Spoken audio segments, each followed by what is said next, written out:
This method is mainly for guards. It's gonna work best if you're a guard. So if you're a center, it's gonna help you a little bit, but nowhere near as much. So if you're a center, hit that like and subscribe button. You can click off the video. It will still help you, but I saved you a lot of time. So hit that like and subscribe button. Have you been struggling to get over 5,000 XP for your finishing badges? Do you want to get more badge progress? Yeah, we know. You already did this intro in your last badge tutorial video. Yo, goddamn, I kinda did. Oh well, after hours and hours of extensive research figuring out the best method. Still the same intro as your last video. Get creative. Come on, guy, you're really ruining my day here. It's alright because Cameron Un merch is out now at worldapparel.com, or you can search up CameronUn.com and it will redirect you to World Apparel. It's the best merch in the game. You know, we're gonna be coming out with more stuff, but the stuff we got now is fire, so go check it out. Go cop you some merch. It's looking hella fly. Alright, so before we start the method, there's a few things you don't want to do, and the first one is going into settings and changing your difficulty to pro and 12-minute quarters. Now, there's no advantages to Hall of Fame. That's only going to boost the amount of VC you get and attribute points you get, so you just want to put it on pro. And 12 minutes is going to give you the most. You're going to be able to get takeover more often, which is going to increase your percentage, which is going to allow you to get more points. Now, the next thing that's going to help you a lot for most people, because I know it's not for everyone, you want to equip the layup package Floater Specialist. Now, Floater Specialist is so insanely good for this method. As you can probably tell, we're doing a lot of floaters, so Floater Specialist is going to allow you to hit so many more floaters. It's ridiculous. But if you can't get Floater Specialist because your layup isn't high enough, you're going to struggle with this method. But default smalls also works alright. It's nowhere near as good as Floater Specialist, but default smalls is still going to work. It's still pretty decent. And the final thing that's going to help you a lot is going into your badges and then proceeding to max out Teardropper, max out Pro Touch, max out Consistent Finisher in that order. So if, let's say, you've only got 2 badges, go Silver Teardropper. If you've got 3, go Gold Teardropper. If you've got 4, go Pro Touch Bronze. If you've got 6, go Pro Touch Gold and Teardropper Gold. And then if you have a few more, go Consistent Finisher Gold. These layup badges are really going to help you make these shots. And if, let's say, you've got your badges set up like Contact Finisher Gold or Relentless Gold, don't worry about it. Just put your difficulty to 5-minute quarters. I meant quarter length to 5 minutes. And then go to the practice facility every time. That's the best method if you don't have Teardropper and Pro Touch, because you don't shoot a much lower percentage of the floaters, so it's not going to be more beneficial than the practice facility is. So all you got to do is go to the practice facility, unlock a badge, and then change up all your badges to Pro Touch Gold. If you don't have any badges,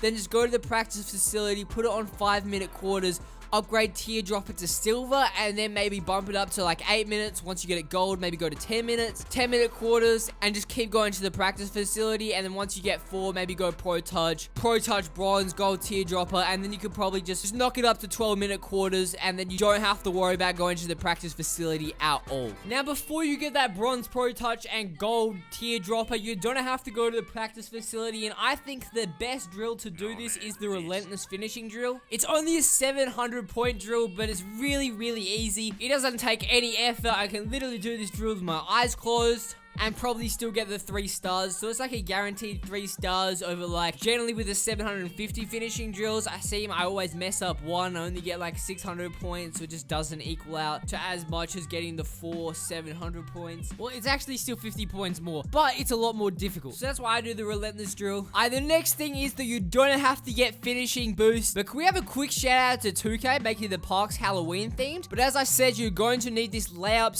/ dunk boost. If you don't know where that is, it's in this little buy boost section of the park, and it's going to allow you to hit layups so much easier. I would also recommend doing playmaking boost, because that's going to help you a lot as well. The layup boost is essential, and the playmaker boost is quite nice. So now that you know everything you need to know, I need you to go and comment NBA 2K20 best finishing badge method in the comments. It really helps me out a lot.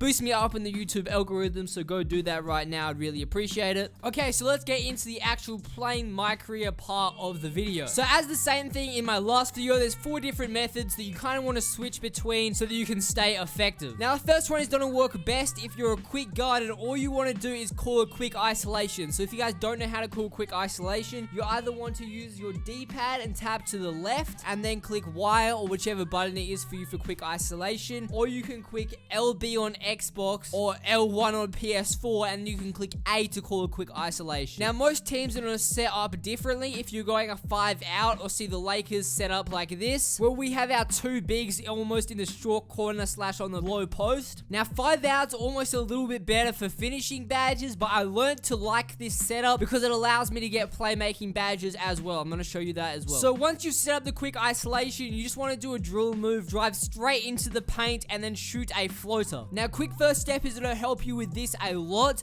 The 2 drill moves that I like to do are momentum crossovers, and anything that I can kind of spam and then just explode out of. Now, this method really comes down to a lot of judgment. If the center picks up, you have to pass the ball. Don't risk missing because you get more points the less you miss. Now, if the center helps and your team's setting up like similar to how the Lakers are, you're able to throw that alley-oop right there, and it's really, really deadly. And as you guys know, alley-oop passes get you so much playmaking points. If you're running more of a 5 out though, don't worry about it, just pass it out. It's almost more beneficial for you because the center is going to be harder for them to pick up because they don't have to run all the way into the paint. Don't worry about if your teammates aren't making the shots. The AI is eventually going to stop helping even if they keep missing the shots, as well as eventually your man's going to hit the shots. If they're not, just equip Dimer, get the playmaking badges, equip Dimer. Now, the next one is a fairly obvious and very, very easy method, and that's just running the fast break. Every fast break, you're not going to be able to get an easy shot, or just coming down the lane, just take the floaters. Generally, you don't make them, especially in transition. You just come across that side, or if you get a steal like that, don't take the dunk, okay? There's no point in taking the dunk. You get so much more XP for floaters, so just pop the floater. Just get the floater every single time you're coming down the fast break. Now, I always recommend, if you're trying to run the fast break more, stand on defense up along the 3-point line so you're still able to play defense, because if you're not, they'll generally just get an open dunk every time. And then as soon as the shot goes up, trust in your center to get the rebounds and just start running the lane instantly. Have faith that they're not going to pass it to you up at half court. For me, I'm a quick guard. I've got downhill, so I'm able to just run up, shoot the floater, and if they pick up, throw the alley-oop or pass the ball, because you don't want them always coming up to you. So if someone else is there, pass it, get the alley-oop, get some playmaking points, so that next time you're running the lane, they'll look for your teammate instead of you, so you'll be able to get an open floater, you're going to shoot a higher percentage, and get more points of floaters. As you can see in that last clip, I like to angle myself and then come round from the side. I know, I find that always makes the floaters from the side a lot more often than I do from the front. If there's only one man there, I always go from the side, like right here. But if they're all kind of there and you're the only person in your team, just take the first line you get, even if it's through the middle. Now, for the next method, we're going for the pick and roll. So you just want to call the quick isolation, just like we were doing for the ISO. Run the pick and roll. Now, this is an alternative for the isolation method, because sometimes the isolation is going to stop working. If everyone keeps collapsing, the center keeps picking up and you can't get him to stop. All you want to do is run the pick and roll. Now, as I said, it's really, really essential that you do call the quick isolation before you call for the pick. It's going to space out the floor a lot better. Now, if you've got the floater, just take the floater. But I also like this method because I'm able to throw some lobs off the pick and roll if they both pick up. It's much easier to throw the lob off the pick and roll. So you just throw the lob, get your playmaking badges really quick at the same time. That's why I kind of like this method a lot more than the other methods, because I'm able to get my playmaking badges at like the same speed that I am my finishing badges, and I'm just focusing on my finishing badges. Now, the most important thing about all these methods is because teardroppers, you get more points the better percentage you shoot. As soon as someone plays help, you always want to find the open man, get the assist, get your playmaking badges instead of taking the bad shot. Also, the more assists you get, the less chance that you are to get double teams for people to play more help. So by getting assists, you're able to get better shots easier, which is going to allow you to get a lot more points. Now, because you're shooting a lot of floaters, you're doing a lot of teardroppers, you're scoring efficiently, there is a high chance you're going to get double teamed. So when you're getting double teamed, just always be sure to find the open man, get the assist, throw the oop, whatever you need to do so that they do not double team you. The worst thing you can do is try take bad shots, try force your way through the double team. All you end up doing is missing shots, shooting a lower percentage.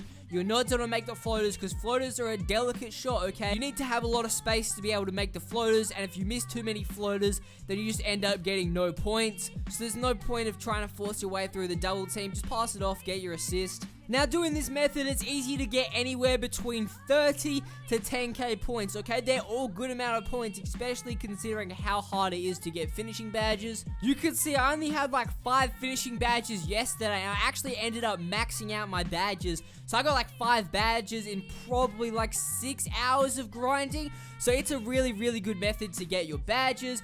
As I said, all comments and likes are appreciated.